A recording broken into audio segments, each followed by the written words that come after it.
activists in Hong Kong protested Stephen K. Bannon's visit to the city on Tuesday. Mr. Bannon, the former chief strategist to President Trump, was invited by a company with ties to the Chinese government. Anthony Wallace Agents France Press, Getty Images Hong Kong. In the White House, Stephen K. Bannon helped shape President Trump's nationalistic rhetoric that blamed China for economic woes in the United States.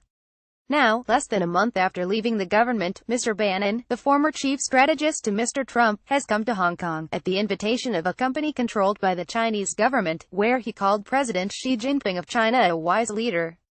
Mr. Bannon dined on Tuesday with a small group of hedge fund managers and investors, and later gave a keynote address at a major investor conference, where he spoke about the rise of populism in places like the United States and the Philippines. Mr. Bannon was invited by CLSA, a Hong Kong brokerage firm owned by CITIC Securities, a Chinese investment bank. CITIC, the brokerage arm of a major state-owned financial conglomerate, has deep connections to China's political elite. The visit was Mr. Bannon's first high-profile overseas trip since he left the White House in August and returned to Breitbart News, the right-wing news outlet. CLSA would not say whether it had paid Mr. Bannon for his appearance. CLSA does not discuss any agreements that we might have with speakers, said Simone Wheeler, a spokeswoman for the firm. Over lunch in a private room at the Grassini restaurant in the Grand Hyatt Hotel, overlooking Victoria Harbour, Mr. Bannon shared his insights on a range of topics, including the United States electoral system, immigration and the escalating conflict over North Korea, with a small group of investors, according to two people who were in attendance. The event was organized by CLSA for important clients of its brokerage business. During the lunch, which lasted more than an hour, Mr. Bannon told the group that Mr. Trump had great respect for Mr. Xi and felt that the two leaders could find a solution to the North Korea crisis, according to the two investors in attendance, who spoke on the condition of anonymity because they were not authorized to speak publicly. In his keynote address, in a crowded Grand Hyatt ballroom, Mr. Bannon discussed economic nationalism in the United States and its spread across the globe, including in Britain.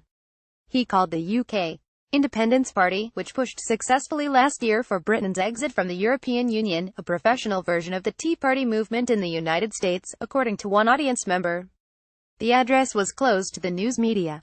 Some people in the audience left with the impression that Mr. Bannon, though no longer in the White House, still had direct knowledge of the inner workings of Mr. Trump's administration.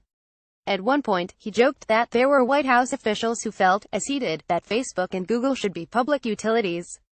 Several attendees expressed surprise that Mr. Bannon was so articulate.